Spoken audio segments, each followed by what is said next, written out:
Hello, everyone, and welcome to today's Conversations at NPL program, a live broadcast interview with award-winning war reporter and media innovator Jane Ferguson.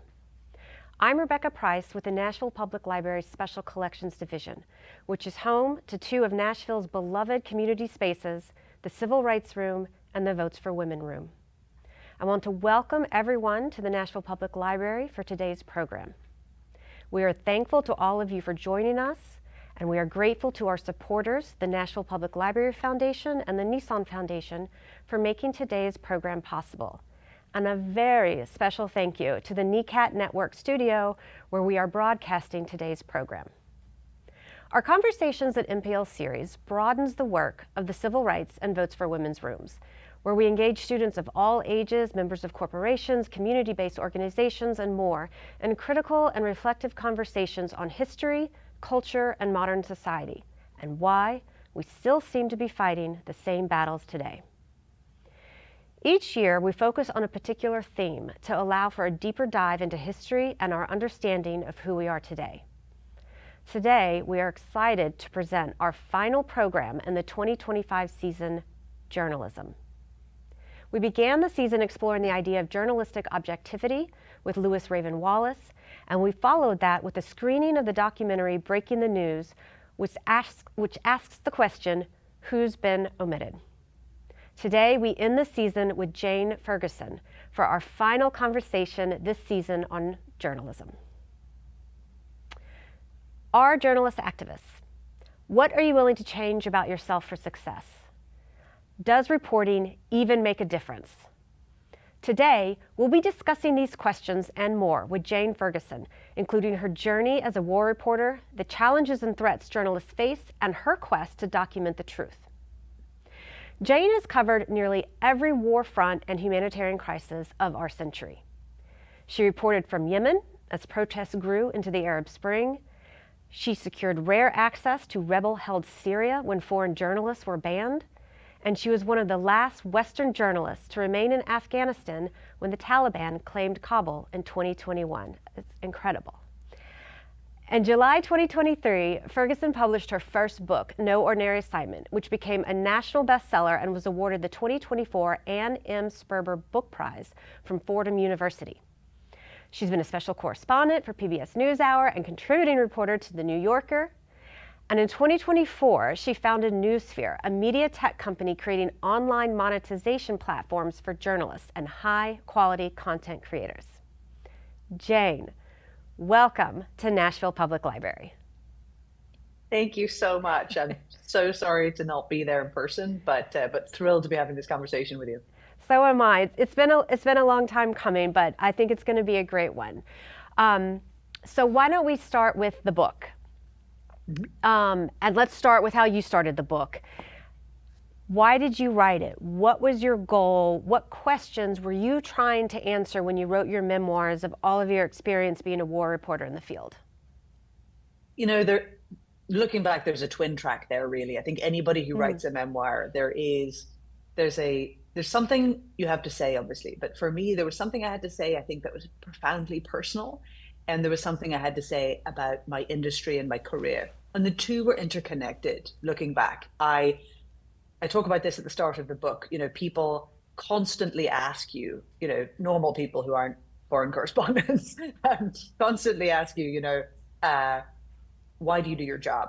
You know, why would you take risks to do this kind of work? And I never quite felt as though those of us in the field truly, fully, honestly answer the question.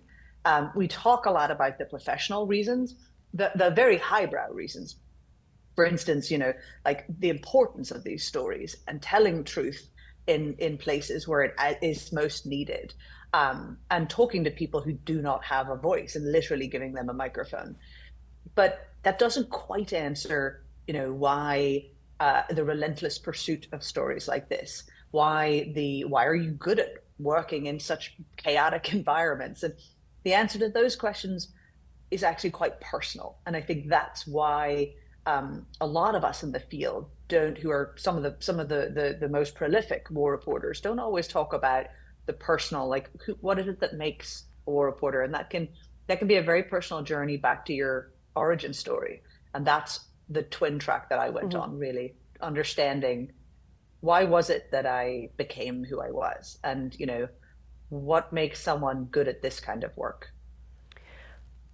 What would you say what's Jane's personal motivation? What you were talking about, the twin track I mean, that the led twin you to track war is, reporting. yeah, I think it's something that in some of the best war reporters, photographers, writers, broadcasters, I think in my experience around these Mm-hmm. people, and I have a lot of it, it lives in both of us. There is a true, desire to understand human suffering and to Mm. really help people understand it. To get a sense of clarity as to what it's like for humans to live through an experience where we turn on one another. It's an incredibly unnatural act, war. And on such big scales, try to understand it. Some people would argue it's natural.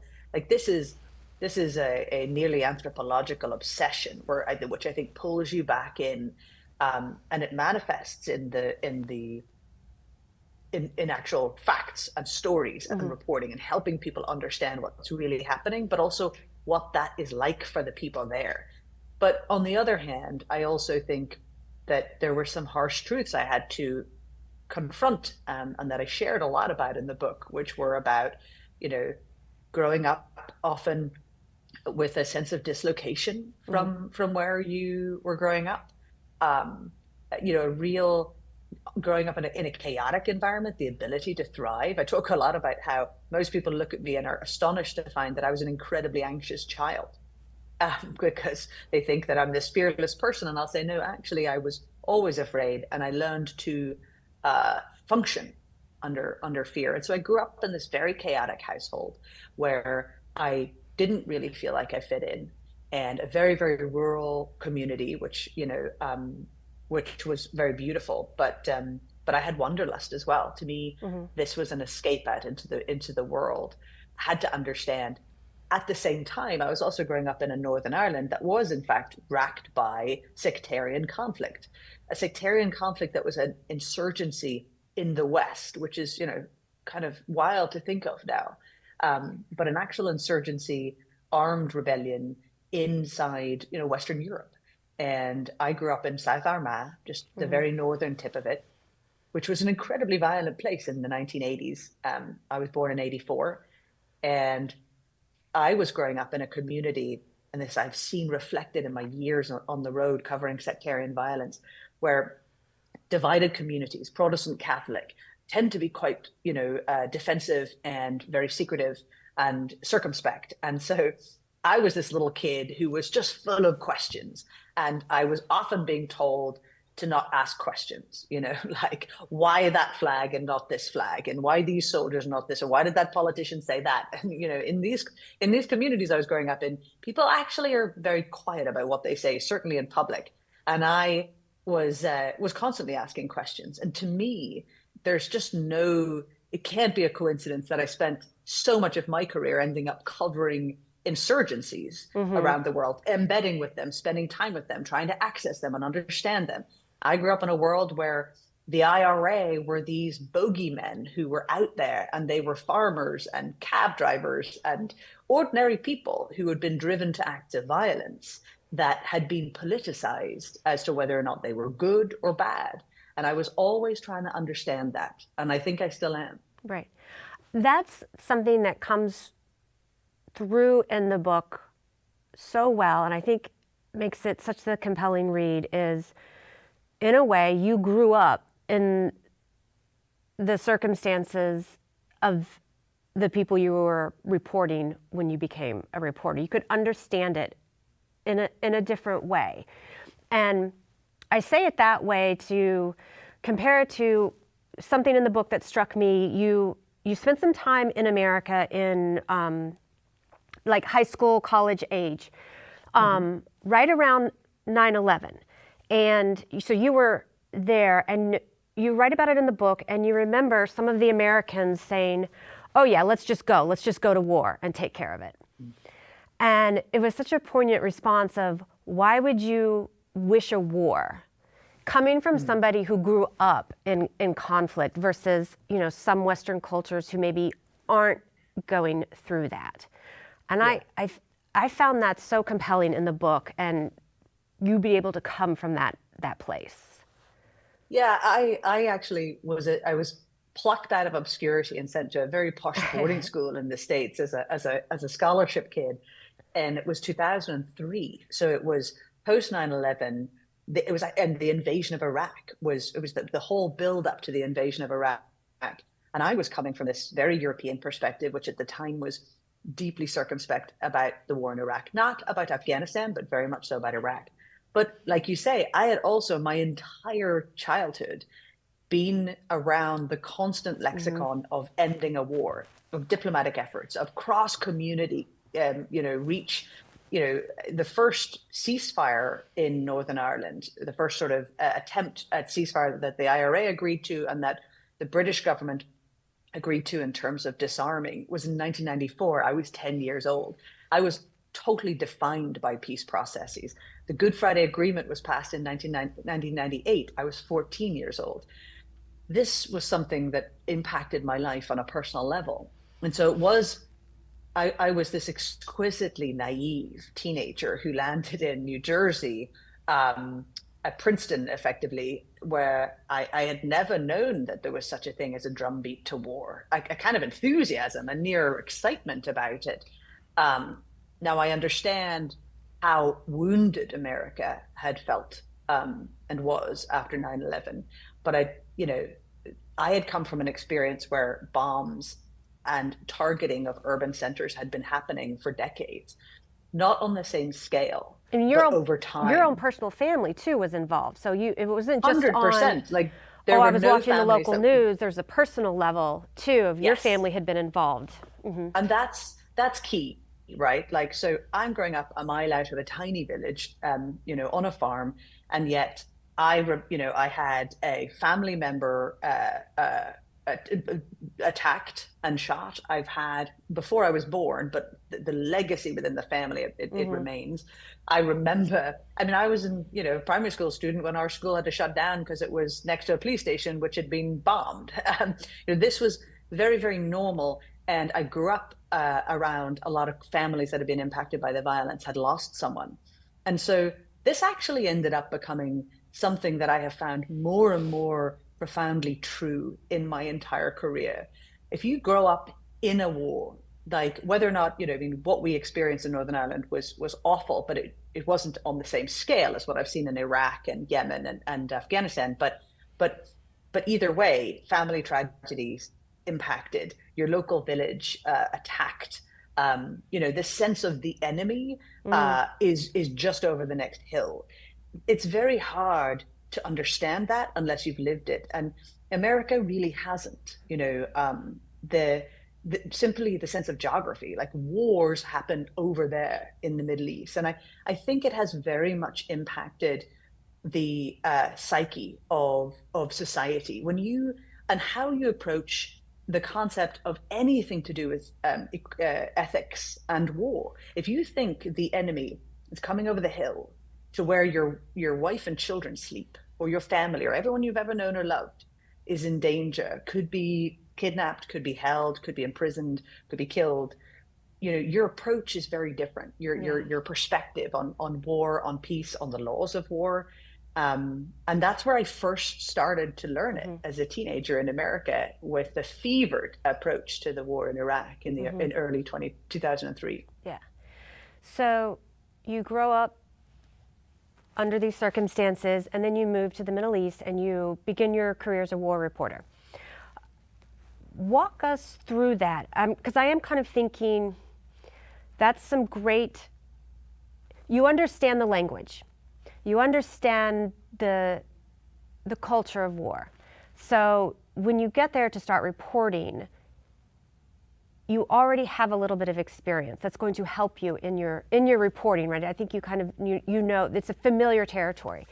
So when you arrive to the Middle East and you start war reporting, what is Jane looking for when she's doing war reporting? What does Jane want to discover, tell, understand about war?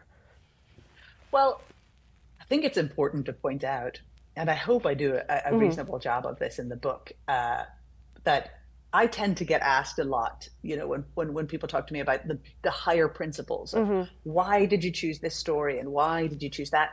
But at the same time, there's this twin track going on even then, where yes, I have very lofty objectives. I really feel compelled that my mission in life is about communication, helping people understand. Like, Hmm. how do you understand what's going on and what's going on in people's heads? But you know, my day-to-day life was simply about trying desperately to have a career, the one that I wanted, the one that I knew I was put on this earth to have. And so the truth is, a lot of your day-to-day mindset has nothing to do with that. A lot of it is, how can I get a commission? How do I even get this career? How do I even get to be in a position to think about those lofty, moments and the impact I can have on storytelling in conflict zones? I mean, my earliest years, I was desperately trying to get a job, to get any kind of work. I was in the Middle East because I couldn't get a job out of college. Like there was a financial crisis Right, you happened. couldn't get that. Yeah. So Hmm. you know, I was so defined by failure from the beginning. It was another thing I wanted to relay in the book was I was so tired of reading memoirs, which seemed like these seamless upward trajectories. And then that phone call came and I ran off and I was hired and then I was promoted. I write a lot about trying to build a career that's meaningful and all of what you and I are talking about now within the confines of an industry that kind of doesn't want you. You have to look a certain way, you have to sound a certain way, you have to be in the right place at the right time, you got to have connections.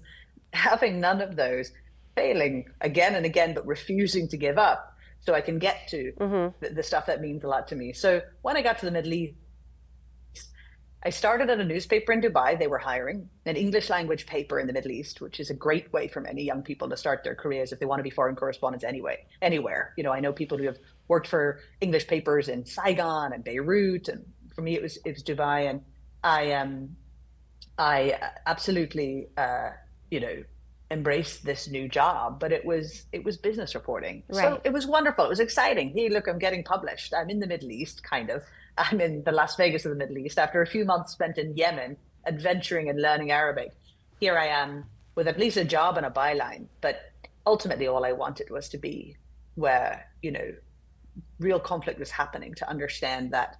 And so I ended up sort of packing it all in. You ended And up you certainly ended up hustling.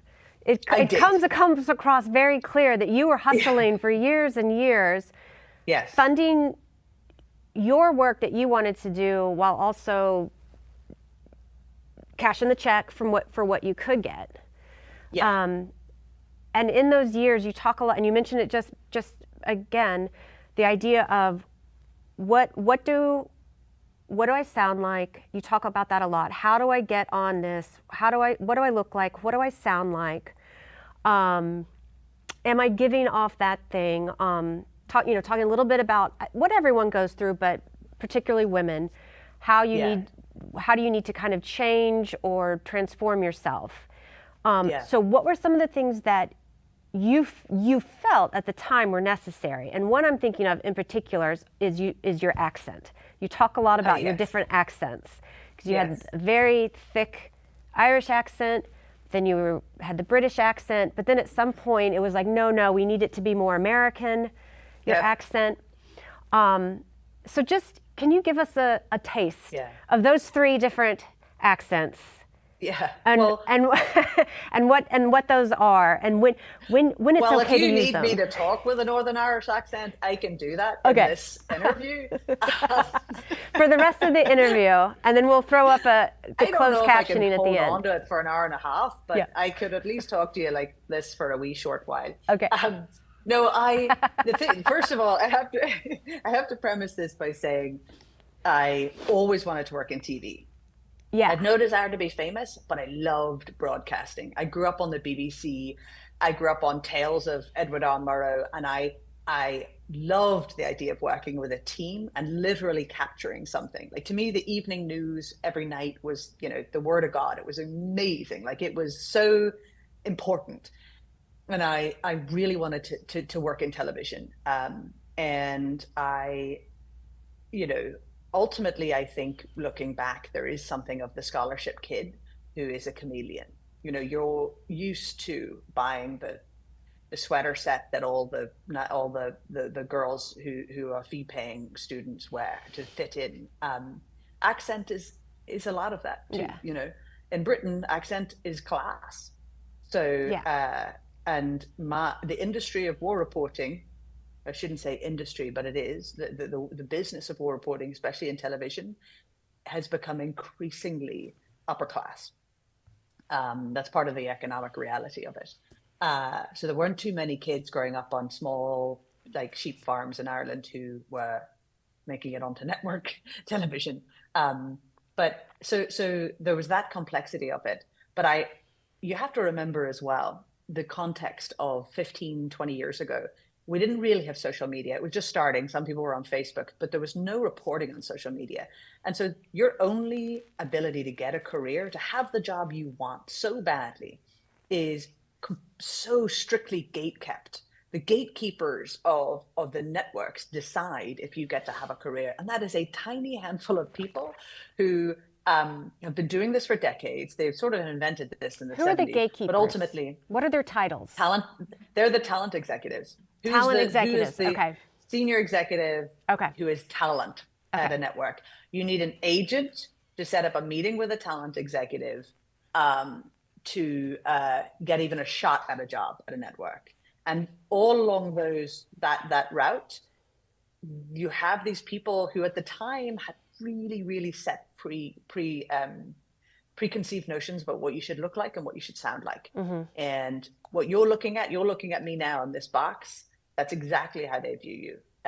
You know, and I was this little earnest kiddo who'd like, you know, trot into these meetings and be like, I speak Arabic and I have lots of experience in the Middle East.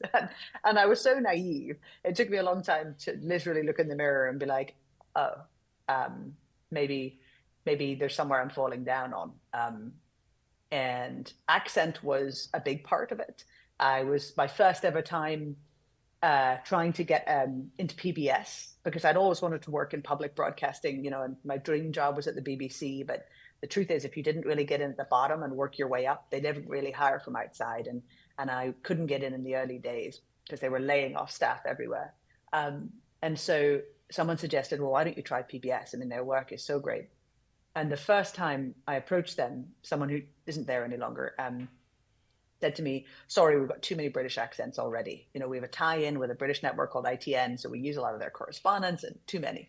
And I was like, are you telling me the only thing standing between me and the work I want to do is an accent? No problem. And so I gave them a transatlantic accent. And it was the same then. I ended up auditioning for NBC as a cub reporter. I was living in Beirut at the time and I desperately wanted the job. I needed the job. They flew me to London. I write about this in the book, like, you know, the talent executive, who was a very nice person, and she was gunning for me and trying to help me get the job. But she was trying to coach me, and I was occasionally slipping up and a word would come out too British and she'd have me stop and redo it in my American accent. So it all seems so absurd now. Social media has changed a lot of things for the worse, but for the better, it has proven that there's not one cookie cutter look and sound of a correspondent that's going to, you know, land with an audience. What is this accent now? Which one is this that would you say? Well, I usually, it's great when I go to parties or industry events and people is are this like, your British accent? Can't quite place that. Is that Australia? I'm married to an American. I live in New York, but I have a lot of British friends, and I'm still Irish, and you know, so yeah, this is where Jane ended up, where this accent ended up. This accent tells perhaps some of my story. Right, no, because it's really interesting because it is a big theme throughout the book about where am I from, how do I speak, where am I going, and all of that. Just so you know, you are on public television now, so we did help you. Excellent. But you love public access, so you're on public access now. I love that. Okay. All right. So there's the physical challenges of being a war reporter, including how do you present? What about the mental challenges of war reporting and, you know, that suffering that you were talking about? What are, because I think that's maybe a little harder to grasp. Physical challenges are easy. The physical Sure. threats, the bombs, we can understand that. But what about the mental challenges of war reporting and war reporting for that long? Because it's over 10 years, Yeah, I right? was on Yeah. the road for close to 15 years. 15, okay. What does Yeah, I that mean, do to somebody? Like what's happening to you as you're growing? it's interesting that you asked this question because I feel like 90% of the time, well, I'm asked about mental health maintenance. Like people are Mm-hmm. like, how do you keep a, and that's very practical. And that's something that I think a lot of us in the industry, in the community of war reporters have gotten much, much better at in terms of looking after ourselves.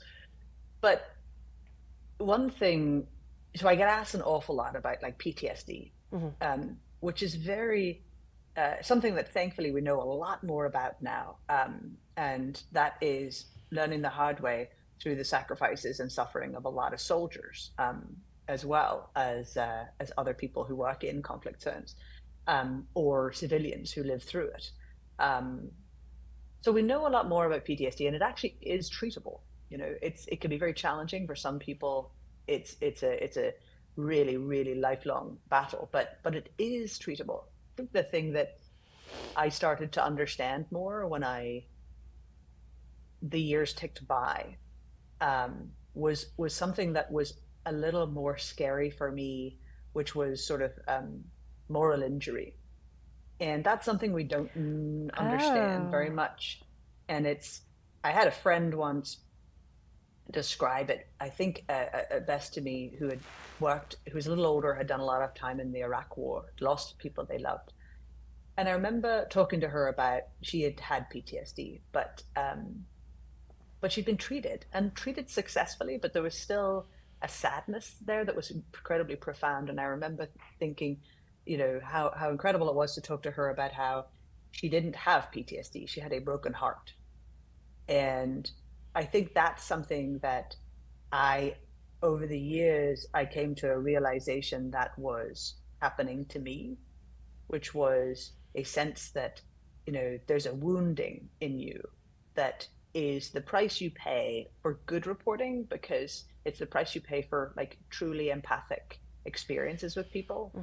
And people's trauma, I mean, like real trauma here, war trauma, is very much so, it's infectious. You spend enough time around tragedy, you spend enough days in the worst day of someone else's life, right, in that hospital on that front line. And I at that funeral, and I recognized that the toll that was having on me would change me forever, because you don't really heal a moral wound, unfortunately. You can learn to, see it as a strength, and I would never want it to go away.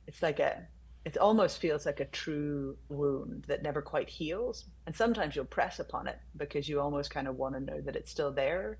Because if it's still there, then you haven't lost your humanity, which means you're still actually alive.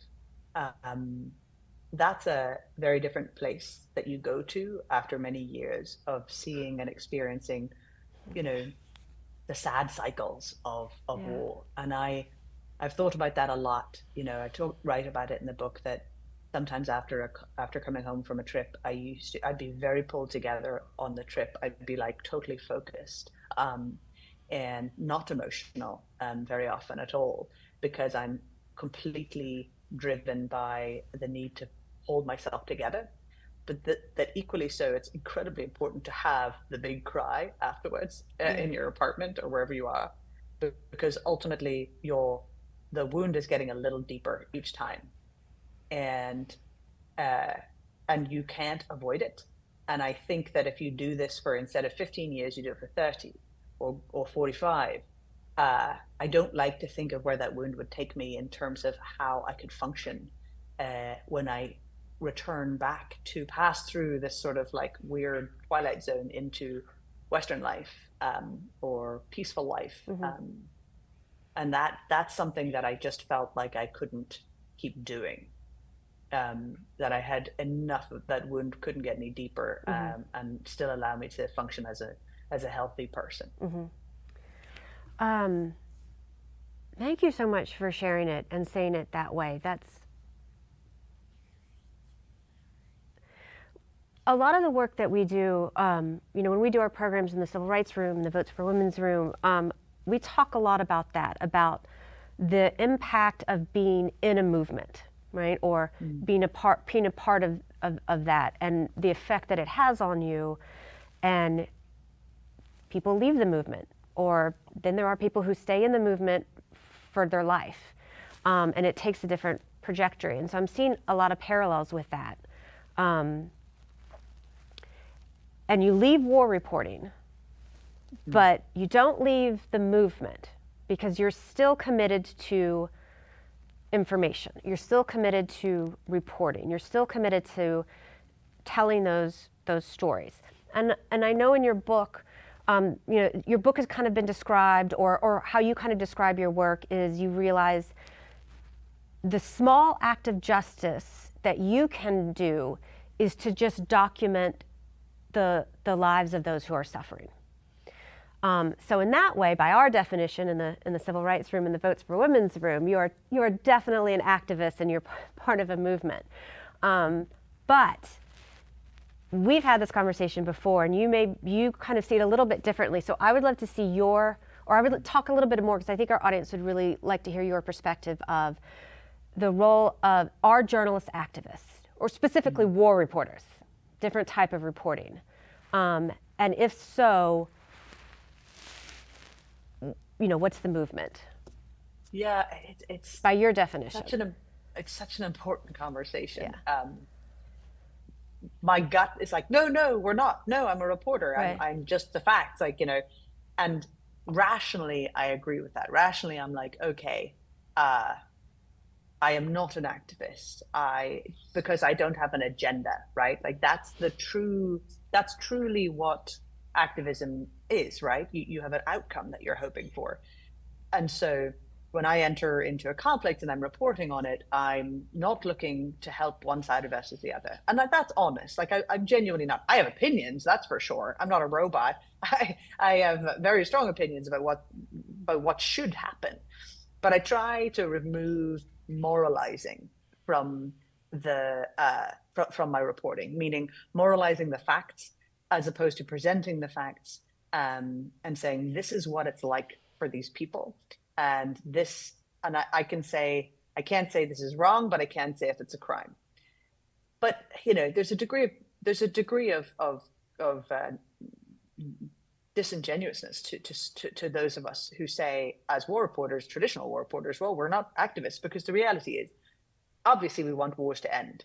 Obviously, I don't want war crimes to be committed. Obviously, I want civilians to be protected more broadly. And like, I do have I don't feel like I'm biased in terms of, patriotism, one side over the other. I don't have a political agenda, but I bring a moral compass. And of course, I must acknowledge that moral compass was forged with the values of where I grew up, and those might be very different from others. So added to that is the fact that just because I'm some white Westerner doesn't mean I am more objective than someone else. We all bring our own baggage. But to bring back to the original question, am I an activist? I think I must constantly try not to be, because the truth is that is a choice, and a brilliant one. I mean, there's some phenomenal activists, and I thought a lot over the years about becoming a human rights lawyer. Would I be making more of a difference? Should I be doing something like that? But to be an activist, to me, in the traditional sense of really genuinely trying to campaign for one outcome over another, I feel would be to ultimately weaken the journalism, which is, what I want to do front and center, which is just tell important stories.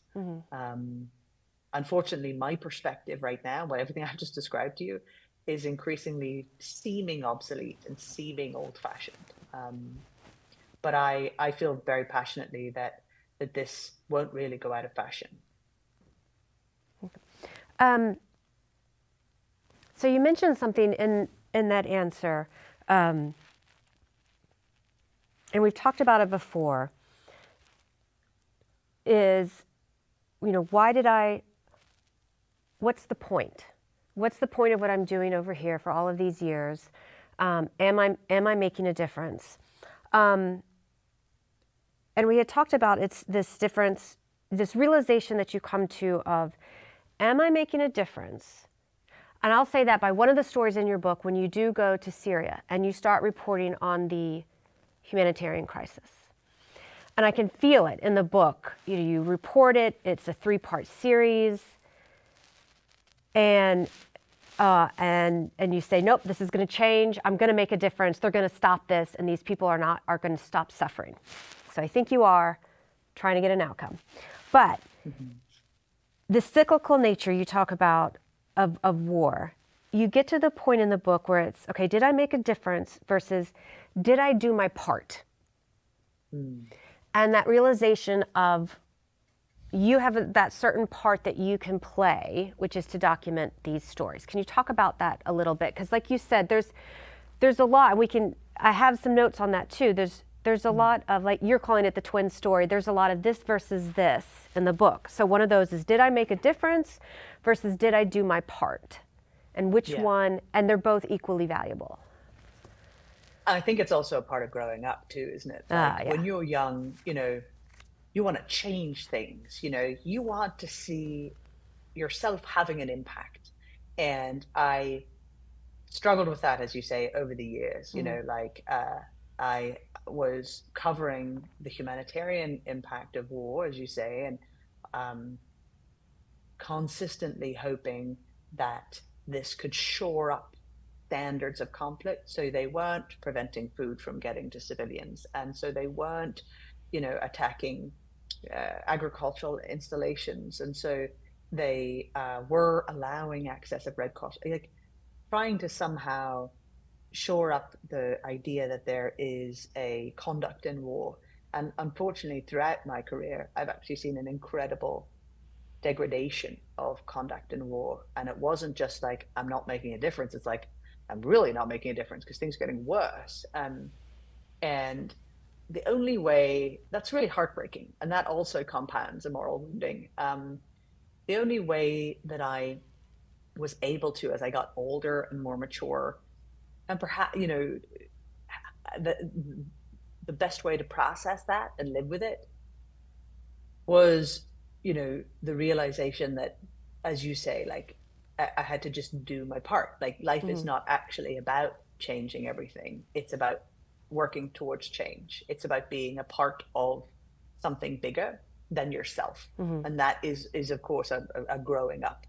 And I had no choice but to make peace with the fact that doing your part is the only thing you have control over. And it's still worth it. That's, I think, the kernel of the conflict within yourself is, does it matter? Meaning, was that all waste? I still think about it. I sit here in this, comfortable apartment in New York City and look back at the things that I did in the Middle East and Africa and wonder, did it matter? I'm still conflicted by it. I don't really know. Doing your part is the best way to describe what you did, earnestly. And I also think sometimes wanting to make a difference can be a bit of a Western preoccupation. There's an individualistic perspective to it. It's kind of like, I'm going to go out and my efforts I'm going to see back reflected to me my impact on the world. There's a nearly a little bit of a vanity to it, but I guess it's like when a you think savior about it, complex. Possibly, certainly. And I think that when you look at some of the people who have done the greatest service in the world, yes, many of them have ended up having an incredible impact, but they approached their work through a purposefulness that was nothing other than the work itself. You think of like a Mother Teresa or any kind of activist, Martin Luther King, and these sorts of people, yes, they impacted the world huge. And now I'm talking about massive, massive, like important people who inspire the rest of us, we to just do work. Like, a lot of the time, I'm sure, there it has become apparent as we watch great leaders in public service, to those of us who are just trying to do it on the ground on a smaller level, that the work should be enough in and of itself. Right. But it is a very humbling reality, and it's it's a very challenging one to come to terms with, because you genuinely want to believe that the arc of human, Bends advancement. towards justice, right? Yeah. All right. Well, then, while we're on that, that's a little bit about in the book too. Is what's the point? What does a victory look like? What does justice look like? And I think your perspective on it is very inspiring. So if you could share a little bit about that, this idea of what is justice. It's a tricky one. Yeah. To break to people, because I do think Yeah. that we have a sense, and again, not to harp on to like West versus East, Right. but certainly in the cultures that I'm living in right now, there's still a sense of right versus wrong and happy endings. And there's a sense of, really ultimately good winning out. But the reality that we see, conflict is such a clear example of this, is that, ultimately justice is something that is very often sacrificed, needs to be sacrificed for peace. And, the idea that you can have justice and peace, unfortunately, very rarely rings true. Right. And the two can actually be in conflict with one another. Yeah. And that's the bitter pill. I can't remember which community in Africa it is, which nation in Africa it is that practices something called drinking the bitter root, which is effectively how you solve. How it's an incredible metaphor for and symbolism for ending a conflict, whether that's between two people in a village or entire communities, where people sit together and drink this literally like bitter root together. And that's really what it is. In Northern Ireland, very few people got justice for any of the violence on both sides of the community. And killers were released from jail. And that happens the world over in conflict zones. I mean, my goodness, think of South Africa. They called it the reconciliation, because it was reconciliation instead of justice after the fall of apartheid. Families went to court, but these were not actual legal proceedings. They were opportunities for people to confess and for people to forgive. There is no justice in that, but there is peace. And so, giving up a fight for justice is usually the price of peace. And most people, I think very often, most communities, most conflicts are fueled by the inability to accept that. And people will fight and fight and fight until they are willing to accept giving up justice, Right. which is very hard to persuade anybody who has been, victim of racial violence or discrimination or the conflicts of war, the things that people do to one another. It's very, very hard to break that cycle, and that's the bitter root that you have to swallow. Right. Would you ever go back to a war zone to report? I would. It's hard to do it like a little bit. Right. What I found was, if I could just do occasional war reporting, but that's very hard to have a practical career in that regard. It tended, in my experience, to just take over my life. It was either something I did, and it was central to my existence, or not at all. What I'd love to do is, revisit some of the places that have managed to find peace. I'm much more interested in conflict resolution. I'd love to study that more closely. The truth is, there's also a certain perhaps arrogance, an ego to war reporting, in the sense of like, well, I have a very special skill and maybe I should be the one to be doing it. And I look out and I think, well, there's lots of very good reporters covering wars right now. Like, what am I adding? So that would be a prerequisite for me. I'd have to think to myself, what am I actually adding here? Am I needed and helpful? What's the part and I need to play right now? What's the part Sorry? what's the part I need to play right now? Yeah, Yeah. exactly. How could I be, could I be helpful? How am I And I'd contributing? rather, yeah, I'd rather help other reporters do that work. Which is the work that you're doing right now. Yes. Yes. So you've left war reporting. You have a family now. Things are very different, but you still have the drive to document the truth and put it out there as much as you can so people can absorb it and know those things. And for you, what that looks like now is the founding of Newsphere, which is an app-based platform. I just want to read, and because I do want to talk about that, because I do think it's very interesting what you're doing. And it's different than what other news apps are doing. But I did.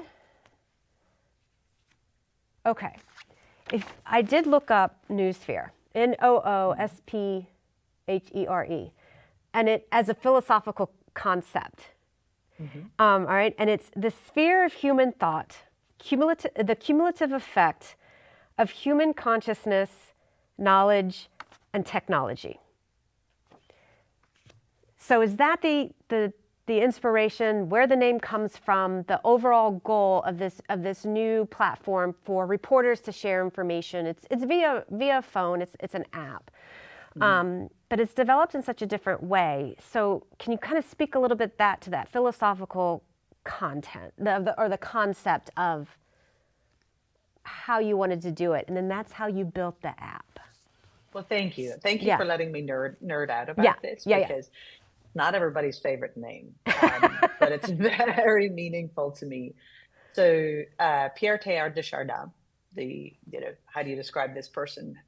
Jesuit priest, kind of almost struck off, certainly PNG'd by Rome, because he had these incredibly progressive views on humanity and on, indeed, divinity. Also a paleontologist, also, just a kind of remarkable scientist as well, studied evolution. So imagine being a Jesuit priest and studying evolution. Spent an incredible amount of time in Eastern cultures and in China and places. So he was very influenced by those philosophies. He believed in evolution, although he believed in that it was divinely inspired. But to him, beyond the biosphere of the planet, he believed there was something called the Newsphere. Now, what's the biosphere? Tell us what that's what exists right now, right? In science. Yeah, it is the sort of environment that encaptures the planet. And that's something that's obviously well documented in science and known. He had a philosophy, and he captured it in his work, The Phenomenon of Man, which was released in the 1940s, 47, I think it was. And that involved really examining the sense that we as humans are connected, and that we are, as we evolve, we're evolving to a closer realization of our ultimate connectivity. And the Newsphere really is new, I believe, is Greek for the word mind. And so he believed around the world, around the planet, there was a collective mind. And that really has impacted me in my life, this concept of us actually being a collective as a humanity. And it really felt like it touched that part of me as a reporter that was always trying to get back to that. Not like, oh, look, they're just like you and me. Like, that's the sort of pat reflection of that sort of dismisses a lot of our complexities and differences as people, but that fundamentally as a species, we are connected, and it's the breakdown of that connection that causes conflict.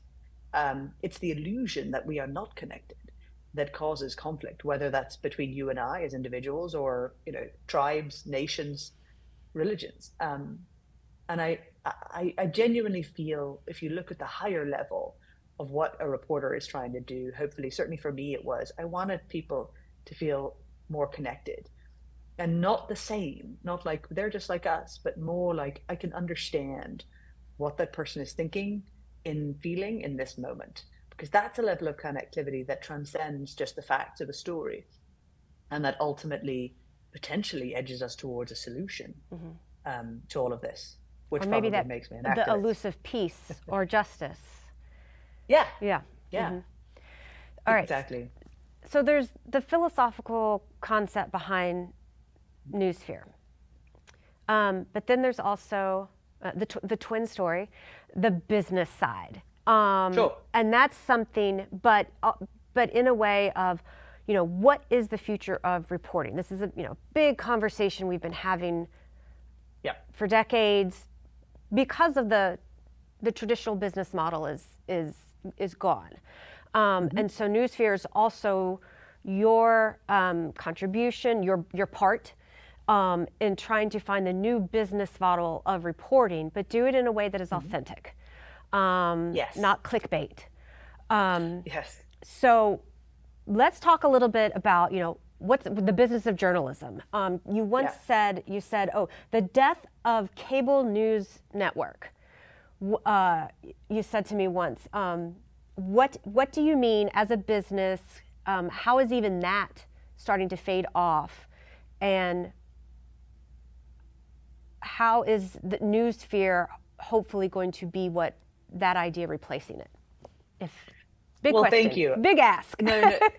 It is. I mean, it's the ultimate. I wanted to get my arms around the ultimate problem, because, I was in the field, telling these stories for years, but all the while the industry was in a constant state of crisis, and I was, just to take us back a little bit to some of the origin story of the company. I was in Afghanistan when the Taliban entered Kabul, and everybody was there. All the reporters from the networks, the broadsheets, all around the world. Everybody was there in Kabul, and they covered the Taliban entering, being in the streets.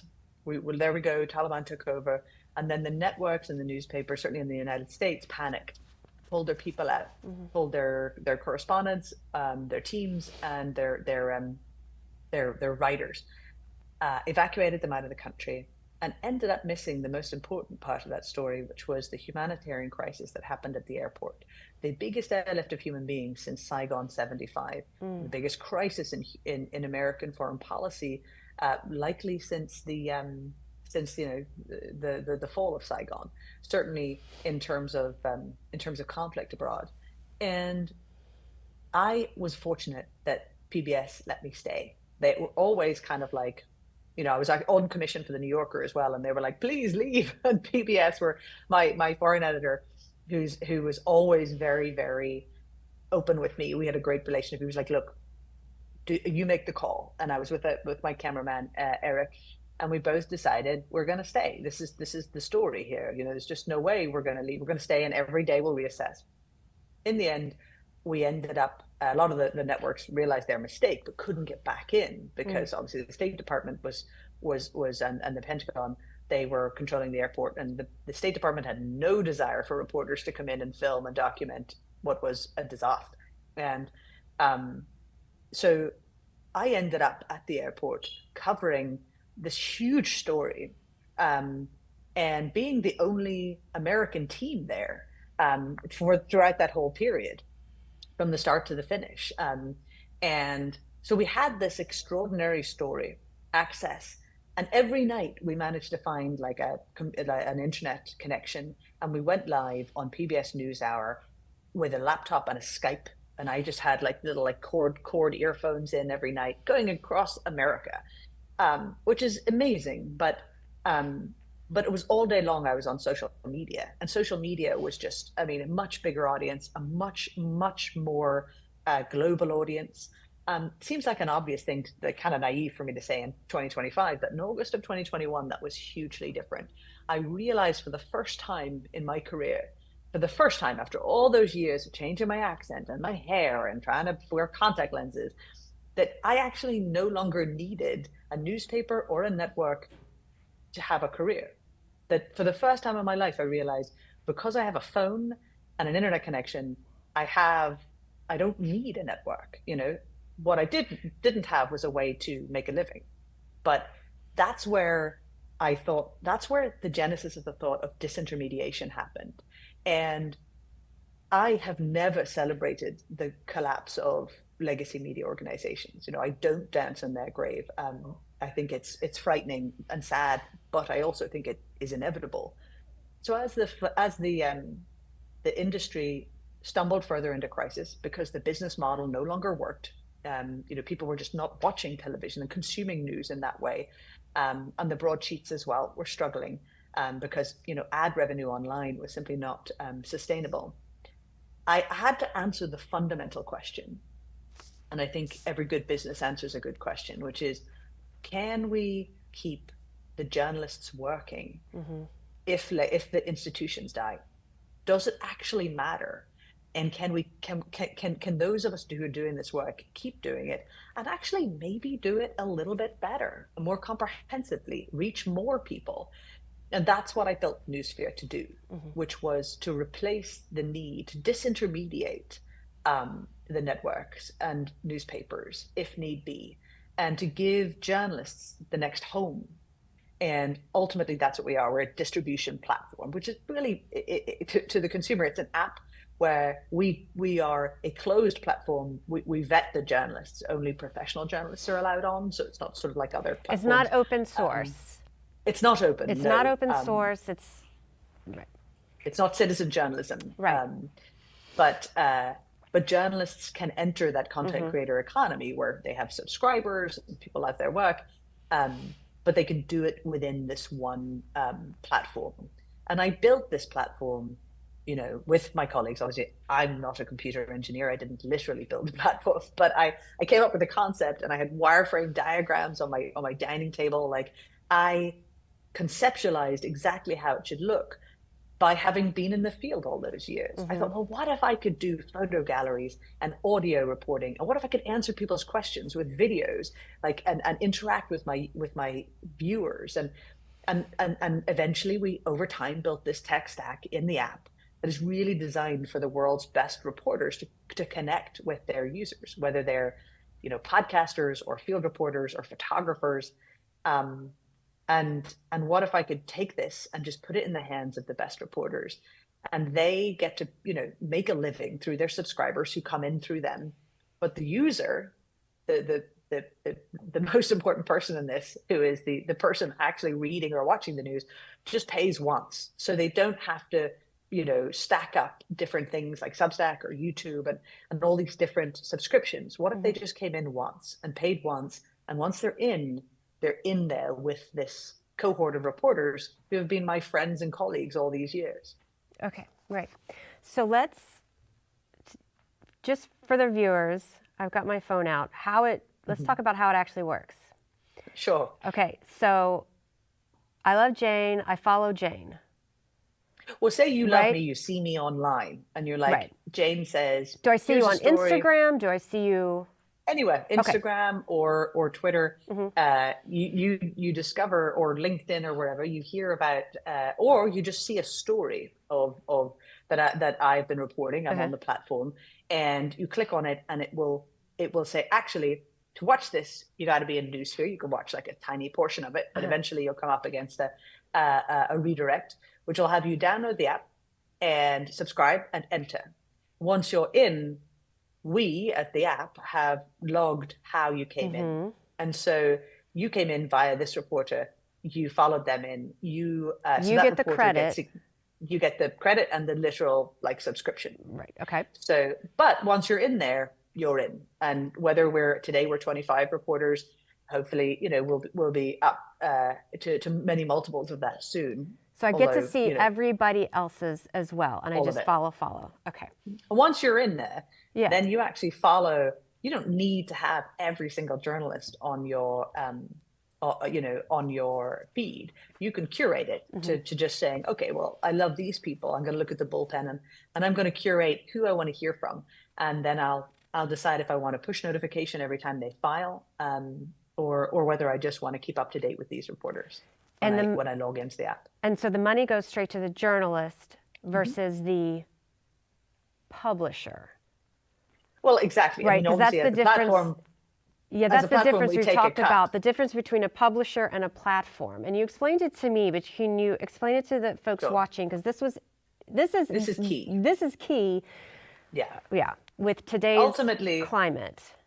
Exactly. Yeah. Like ultimately, we are not a publisher. Like, we're not a newspaper or a network, which means like the New York Times or et cetera. Okay. We don't editorially tell someone what to say or do or write or report.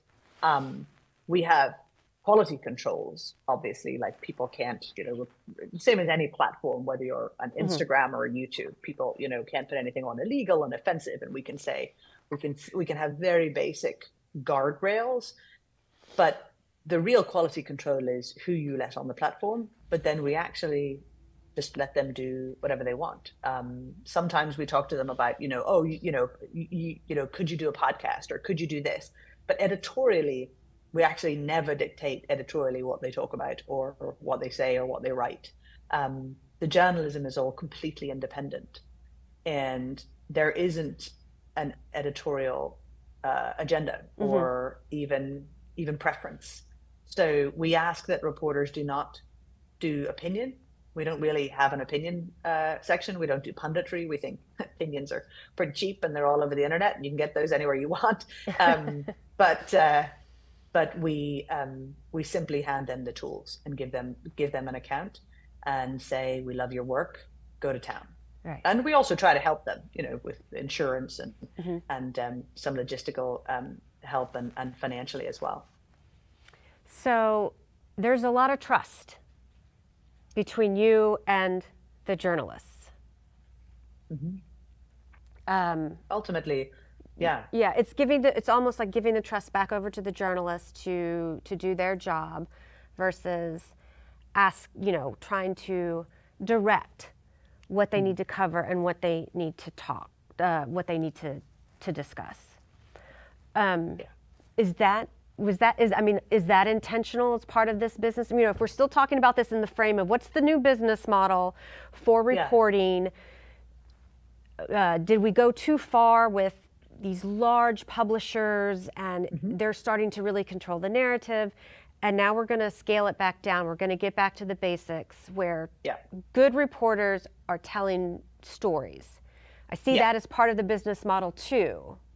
Yeah, we're really aiming for not just, hey, we've replaced your ability to make a living. Ultimately, what we're really offering, because this is a two-sided market, right? Of course, you've got journalists on the one side who we need to attract and take care of.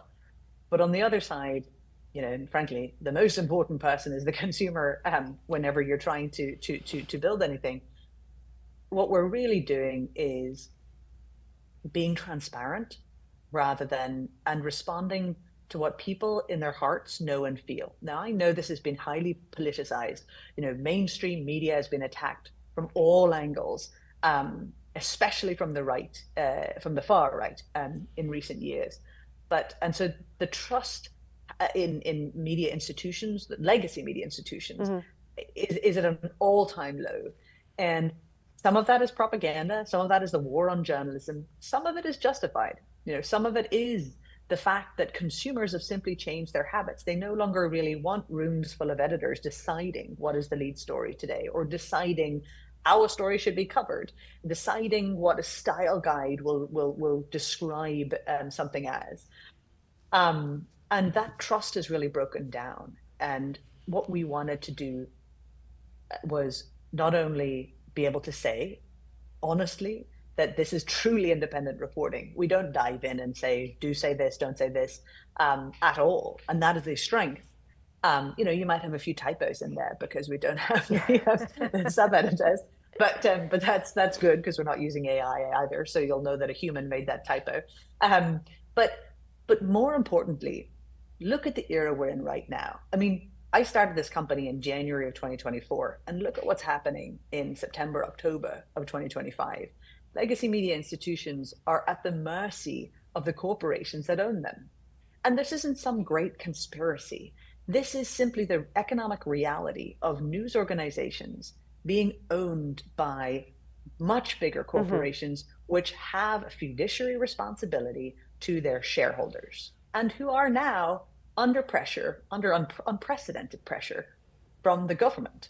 So there is a huge conflict of interest there. And that is, this has been coming to a head for years, probably my whole career, as media organizations became beholden to the pressures of the corporations that control them, that own them. And there's a conflict of interest there. There always was. I mean, if you look right back to,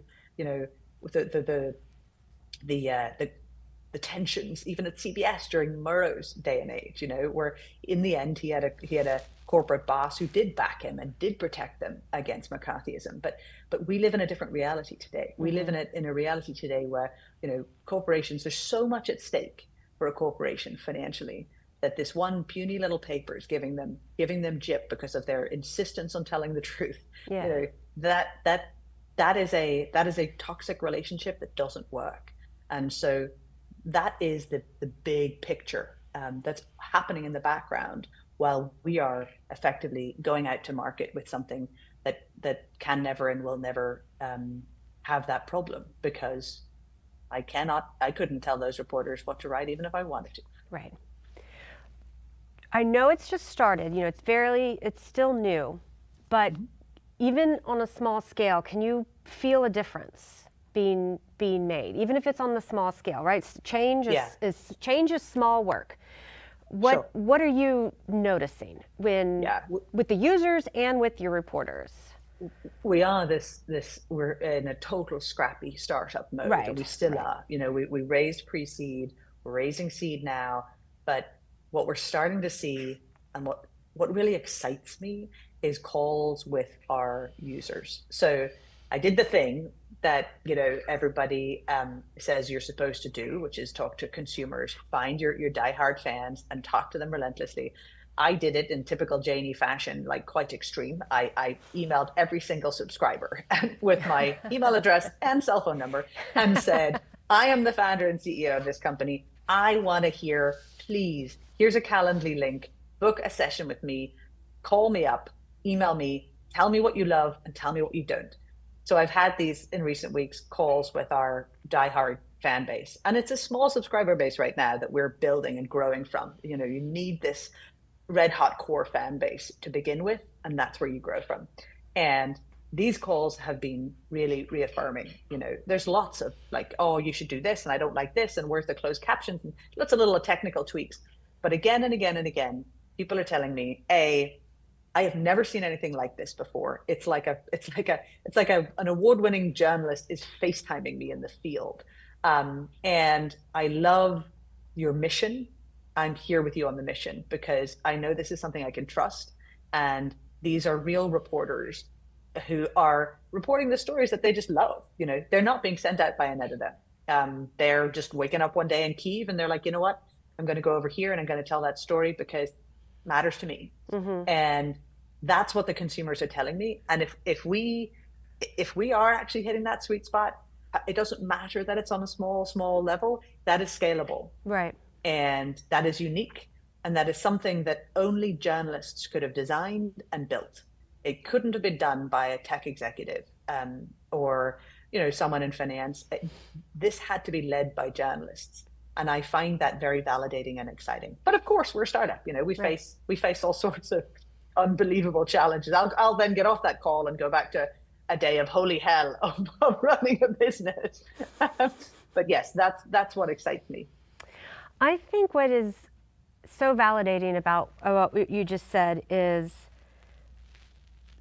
there is still a thirst and a demand for good reporting, yes, truthful documentation, other perspectives. It's something in our field that we struggle with a lot too, is whose story are you not telling? Whose narrative? Do you want to even hear this part?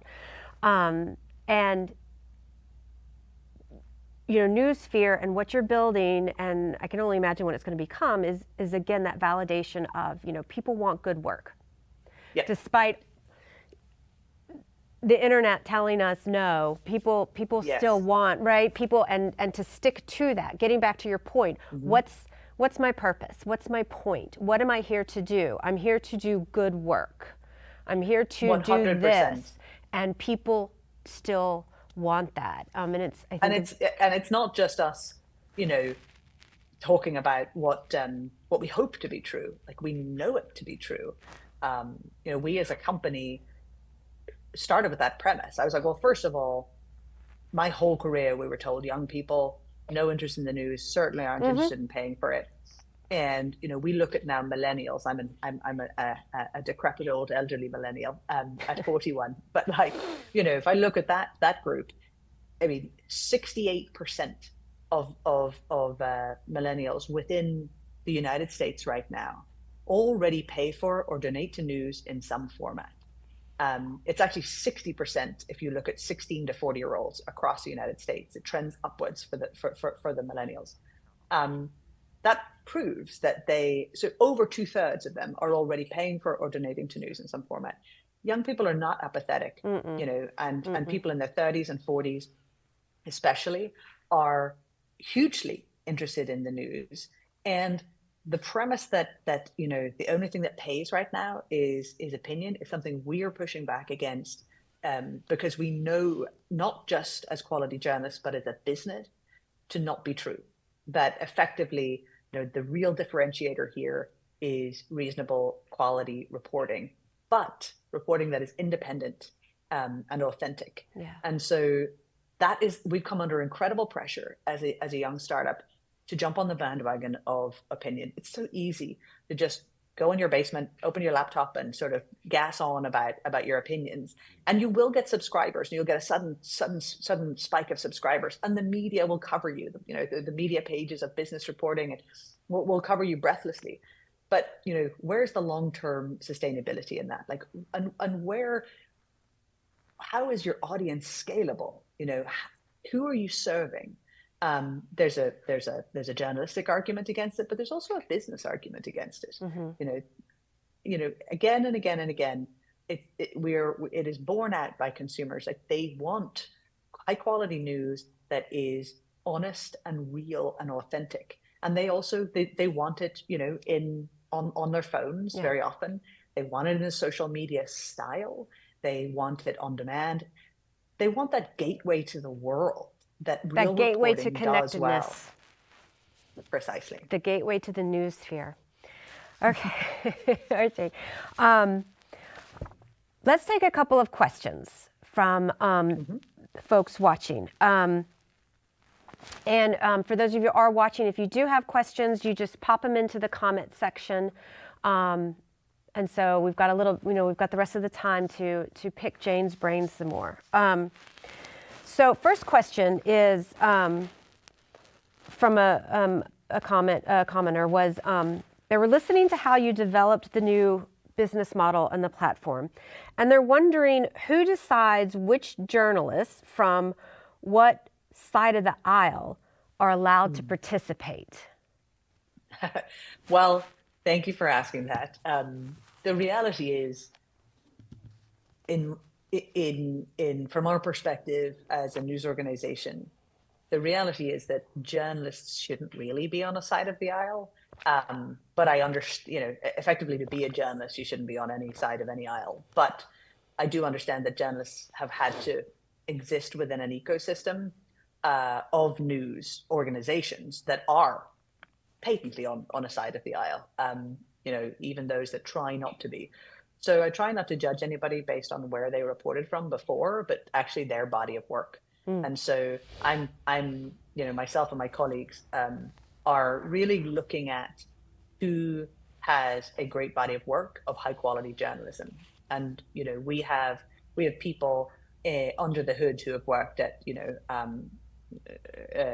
NBC, CNN, but also the Wall Street Journal, and we're constantly expanding. And so part of our way to try to push back against being too one-sided. Because to be honest with you, with the politics of what's happening in the United States here, it's very obvious to us that we have the risk of getting pigeonholed too quickly, and the work being not as balanced as we would like it to be.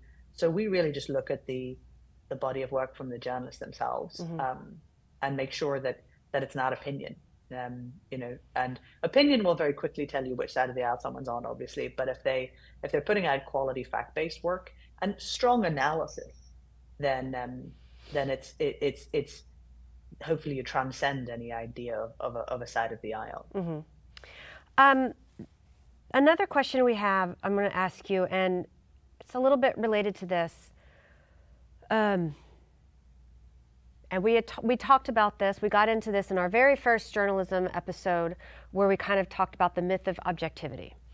And we're kind of talking about different things. So there's objectivity, fact-based reporting, when someone, then partisan reporting, which is obviously the certain lens of, a political party.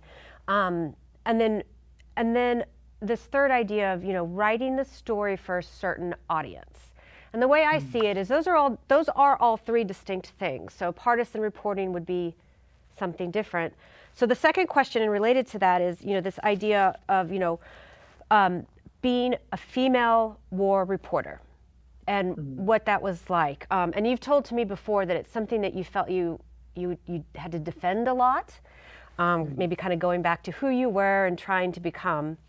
But you do talk about it in the book of the different lens that you used, because it was a different skill set that you were bringing as a woman reporter, and what you were going to report on, and how you were going to tell the stories, and were you going to tell the more shoot 'em up bang bang stories, or you going to report the real stories of the civilians affected by it. So that question, a little bit with how the idea of, even though it's not partisan, it is a certain lens. You were going to choose to write for that audience and write for that narrative of the people suffering, versus I'm going to write the story about, the military tactics we used that led to the success of this battle. Does that question kind of make sense? So it's not partisan, but you are definitely thinking about who's going to read this story, and what voice and whose voice do I want to represent? And that's a good thing. That's a good thing for reporters to do. Yeah, I think, what this question gets at, which is really important, is that kind of conflict between who you're reporting on and who you're reporting to. And you're kind of this interface between the two. How do you conduct yourself as that interface? Which matters most to you? All reporters, I think, unfortunately, to a fault, we see very often today, and not to be overly critical of any individuals, but we see it a lot, where reporters focus too much on the audience and giving them just a catnip they know they're going to want. There is that in war reporting too, which is a very sexy, bang bang, dramatic story, or it can also be human suffering, and as a form of sort of grotesque entertainment, like mesmerize people with these images. But and so there is a kind of, it's the same. It's in traditional media, it was that what I'm describing is a certain sort of form of clickbait. How do you balance the need to have an audience who enjoy watching your stories and want to watch more, but actually tell the story properly, and like you say, to the story that you're telling. So how do you make it human and honest and fair? And I think a lot of that comes down to you balancing that conflict, which exists within every reporter, but especially within war reporters, because there's so much at stake ethically between your own personal ambition and the journalism. And that is a tightrope that you have to be very honest with yourself about. Am I trying to make this story go viral? Of course I want the story to go viral. Of course I want an audience. I mean, I want everyone to hear this story, right? Do I want them to hear this story because I want them to care about this person, or do I want them to hear this story because it's good for my career? So those are like the little gremlins in your mind that you really need to be honest with yourself about. And I think that's the best way to adjudicate that unbelievable privilege of being the person in between the story and the audience. In the audience. Is that something that is talked a lot about, that conflict of the reporter, your personal ambition versus the work? In my experience, it is never talked about. It's never talked about. And that's why I wanted to address it in the book. Yeah. I actually had a sort of almost a kind of guilt response to people saying to me, thank you so much for the work that you do. Like, I felt like when I was coming up, journalists were either vilified as, you know, terrible liars, or lionized as these heroes. And it always felt, the latter always felt a little uncomfortable for me, because of, there is that conflict, you know, like, and I think we don't talk about it enough. We absorb the adoration, especially war reporters. We absorb that. We kind of lean into it a lot in the industry. People are like, oh, I'm, you know, yes, it's a terrible cross to bear, a real burden, but, you know, I do this for humanity. I'm being cynical here, but I do think this is a straightforward conversation we need to have with one another. Certainly you need to have it with yourself, because no one makes it into network television at the very highest levels without relentless ambition, career ambition. You don't accidentally stumble into that because you're well-meaning. So it's very important to check your ambition, because the stories you're telling, the things that are happening around you are so much bigger than you and your silly career. Right. So that's a dance that I hopefully articulated honestly in my book. Can you talk a little bit more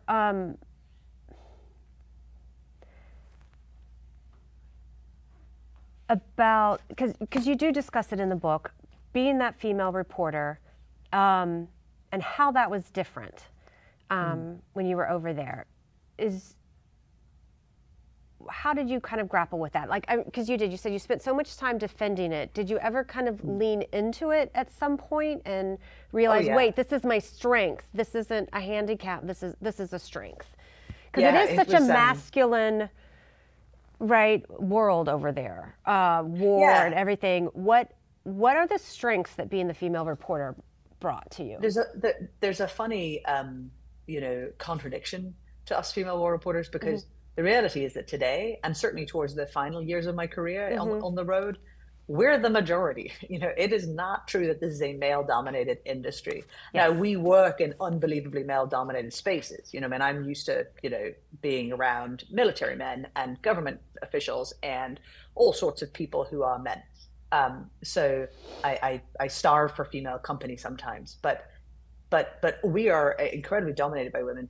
But the irony is that very often when we get into this industry, very many of us, certainly in the early days especially, felt compelled to prove our muscle, you know, and that we could do the war reporting too. And in some ways, many were rewarded. I mean, the war babes concept in the early Iraq war, where you had like these incredibly beautiful feminine women, you know, in doing the actual bang bang, that got fetishized to a certain extent. But what I realized, like later on in my career, actually pretty early on, like I came out with this kind of like, I'm tough. Look at me. Look at how brave I am. Approach to the bang bang, and very, very quickly realized that was nonsense, and that the real war reporting is on the impact war has on civilians. Now, it's a controversial thing to say, and I remember being on a panel and saying it, and people clutching their pearls a little bit, because you know, a lot of the women and some of the other women on the panel who were these brilliant war reporters too, they were like, men and women are exactly the same. There's no difference between a female and male reporter. We could do it just like the guys. And I remember putting my hand up and saying, actually, I disagree respectfully. I do think women are different, and I actually think that's one of the reasons there are so many women excelling in this space. Because I actually think women are really, really good at war reporting. And I do think there is a, I'm stereotyping hugely here, but more broadly speaking, there are some qualities that women have around our ability to see the bigger picture, to engage with communities, we're incredible communicators, and we're incredibly empathetic. Not that men are not, But I think women bring a lot of these strengths into conflict reporting now, where they feel secure enough to lean into that without thinking, well, I need to prove that I can stand in this trench while, the automatic weapons are going off, because that's very easy to do. The storytelling of human storytelling, but I do think women are particularly strong at that. Empathic connectivity is very much so prevalent and strong within female reporters, and I think that's why we see some really, really great reporting today from the cohort that's out there. I wish we could spend more time talking about that. So we don't have time for that. So I'll just tell everyone that you do have a TEDx talk on that. That's right. On that topic, which is how it's TED Women. TED Women, TED Women. Yeah. So you can search that, and she'll build that out for you a little bit more, because I think it is a very fascinating conversation to what that presence does to war reporting. And again, it's all about that connectedness. How are we creating the human connectedness?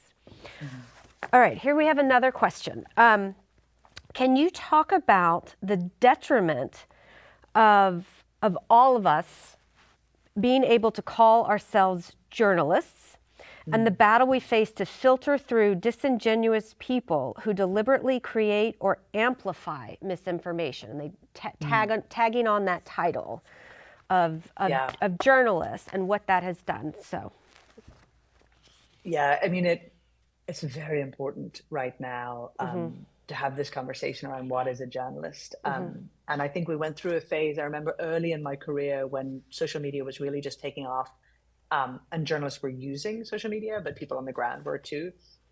This question about citizen journalism, it's not really a word that you hear anymore, because it sort of almost seems obsolete, because just every human being has a phone that can capture images and video. I am very much so of the opinion that journalism is a profession, and it shouldn't be one that has any gatekeepers. It shouldn't matter a damn what college you went to, or where you grew up, but it is a skill and a profession, and it is very, people would push back on that. Traditional journalists would say actually it's a trade, but regardless, to be professional is something that you do with a level of professionalism, and that's something that we're unapologetic about in Newsphere, where I don't believe that just everyone's a reporter. I don't at all. I believe everyone has the potential to be a great reporter, and I think it's wonderful that we've taken the gatekeepers away, and so you don't have to look or sound or speak or be of a certain way. But no, I believe that the lines are clearly blurred right now between what content is journalism and what is not. And that's a healthy thing. Storytelling around the world is going to thrive. And that storytelling can come from anybody. I follow all sorts of people on the internet, on Instagram, who tell great stories. Not all of them are journalists.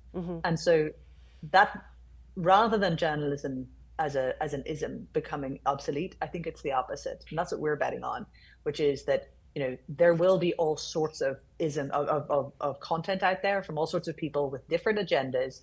Some of it true, much of it not true. Yeah. But if you are a professional journalist with a set of professional standards, that is someone who people can turn to fact check what the others are saying. And that's increasingly important. And if we think it's bad right now with bad actors pretending to be reporters and putting out misinformation, and it is bad, it is nothing compared to what we are wading into now with AI. The work of professional journalists who are human beings, who fact check things, or who are actually happen to be on the ground. Right now, Afghanistan has no internet. Like, who on the ground can tell us what's actually going on? Right. That is only going to become more and more valuable as the internet is absolutely awash with nonsense and AI generated slop. Oh gosh, Jane, we're out of time, but you're going to have to come back for part 2. Because now AI, you're right, adds a whole other level of conversation to this work. But that is all the time that we have today. So I just want to thank you tremendously for coming back doing this virtually after we had to cancel it this summer and working us into your incredibly busy schedule. This was a fantastic conversation. Everyone, the book is No Ordinary Assignment. And now you have the origin to all of this. It's an incredible read, and it does ask of the reader a lot of questions. And so I thank you for that book, and I thank you for being here. Thanks for letting me come on and talk about things I'm really passionate about. Yes. So this has been a pleasure. All right. Well, that'll do it for us.